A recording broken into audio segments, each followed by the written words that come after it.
Inilah video amatir saat sejumlah remaja sengaja menutup Jalan Raya Serpong, Tangerang Selatan, Banten untuk menggelar balap liar. Ironisnya, aksi pada Rabu pagi 20 Mei lalu ini dilakukan tidak jauh dari pos polisi Alam Sutera. Setelah menjadi viral di media sosial, Polres Tangerang Selatan menangkap 4 pelaku yakni joki, petaruh dan mekanik dari 2 geng motor asal Jakarta Timur dan Serpong. Para pelaku menggelar adu cepat sejauh 500 meter dengan nilai taruhan 3 juta rupiah. Polisi juga menyita 14 sepeda motor yang telah dimodifikasi dan suku cadang motor dari rumah pelaku yang dijadikan bengkel. Lakukan balap liar di Jalan Raya Serpong, kilometer 8, dan menutup akses jalan yang dilalui oleh masyarakat. Di tengah jalan, salah satu jalan penghubung antar desa Pempengan Tengah dan Pempengan Pantai. Banjir bandang menerjang Kabupaten Luwu Utara, Sulawesi Selatan dan merendam permukiman di 3 kecamatan hingga 1 meter, termasuk pusat pemerintahan di Kota Masamba. Banjir yang disebabkan hujan deras dan mengguyur Luwu Utara sejak Kamis pagi ini mengakibatkan Sungai Rongkong meluap dan memaksa warga untuk mengungsi ke dataran tinggi yang tidak tergenang.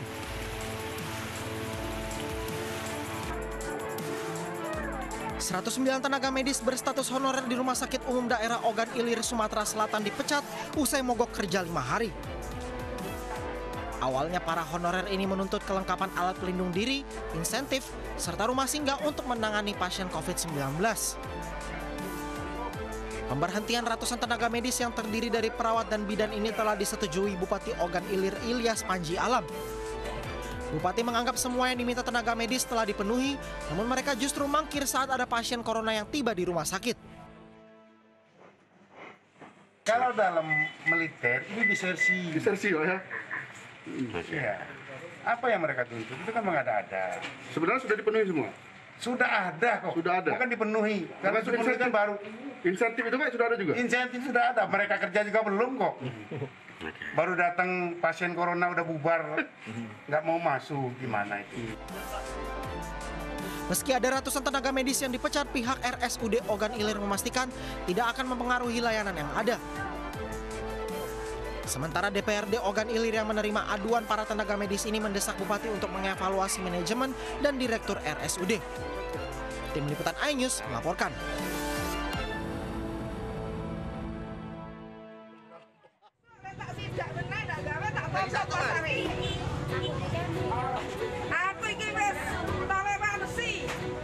Tingginya kasus COVID-19 di Jawa Timur membuat pemerintah daerah mengetatkan protokol kesehatan di sejumlah wilayah. Di Lumajang, Wakil Bupati Indah Amperawati meninjau pasar-pasar dan menegur pembeli dan penjual yang tidak memakai masker. Pasar rentan penularan corona karena banyak pedagang dan pembeli tak hiraukan protokol kesehatan. Bahkan, Indah mengancam akan menutup pasar jika pedagang dan pembeli tak patuhi aturan. Pakai masker, jaga jarak. Kalau masih ingin pasarnya dibuka. Kalau pasarnya kata ditutup, bingung. Bunda jadi ditutup, Bunda jadi ditutup. Tapi gak tertib. Pakai masker, jaga jarak. Di Lumajang, kasus warga yang terinfeksi corona berjumlah 33 orang. Sementara PDP berjumlah 84 dan ODP 364. Dari Lumajang, Jawa Timur, Cucuk Donartono, iNews melaporkan.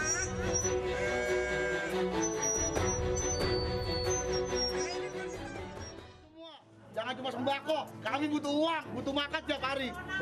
Iuran toko gimana? Pedagang di kawasan Tanah Abang, Jakarta melawan petugas yang meminta mereka menutup toko.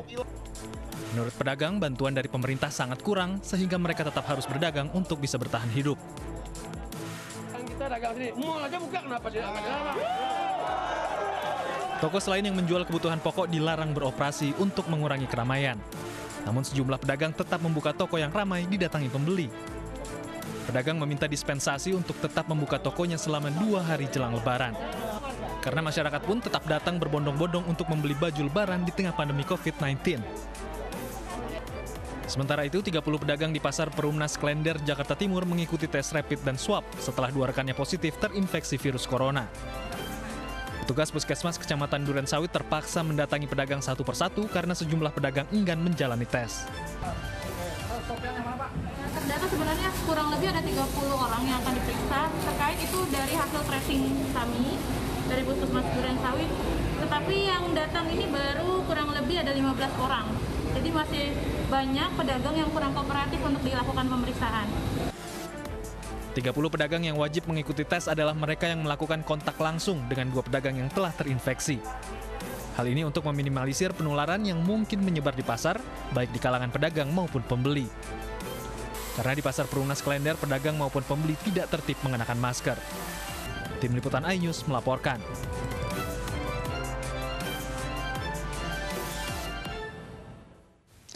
Pemirsa, dari rangkaian berita pilihan dan penertiban pasar, kita menuju ke lalu lintas jelang Hari Raya Idul Fitri. Ya, walau masih dalam masa pembatasan sosial berskala besar, lalu lintas di kawasan Kramat Jati, Jakarta padat akibat banyaknya warga yang berbelanja kebutuhan Lebaran.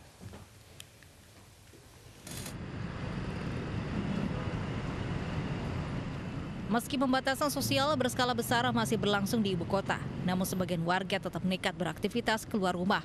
Beberapa hari terakhir, lalu lintas di sejumlah ruas jalan di Jakarta kembali padat.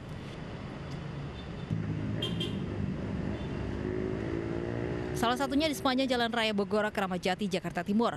Lalu lintas di kedua arah ramai sejak pagi tadi. Sepeda motor, mobil pribadi, dan angkutan umum mengantri sepanjang 1 kilometer. Kepadatan lalu lintas terjadi akibat banyaknya warga yang berbelanja kebutuhan Lebaran. Belanja untuk kebutuhan hari raya, beli lauk, macet setiap hari. Cuma kemarin waktu PSBB-nya masih pada ibu-ibunya masih pada aman di rumah sih agak lancar. Seperti kayak hari-hari Lebaran gitu, kendaraan nggak begitu banyak. Tapi ini ya seperti inilah Mbak kalau mau Lebaran. Sementara itu, Gubernur DKI Jakarta Anies Baswedan memutuskan memperpanjang masa PSBB hingga 4 Juni 2020. Masyarakat diminta lebih disiplin mematuhi protokol kesehatan COVID-19. Dari Jakarta, Putri Melati Enggara Bagus Listidar Pandu, Priyo Aji, iNews melaporkan. Pemirsa, pasien positif COVID-19 secara nasional terus bertambah. Hari ini konfirmasi positif COVID-19 mencapai 634 kasus, sementara pasien COVID yang meninggal dunia lebih dari 1.300 orang. Dari jumlah ini kemudian yang kita dapatkan hasilnya sebagai berikut.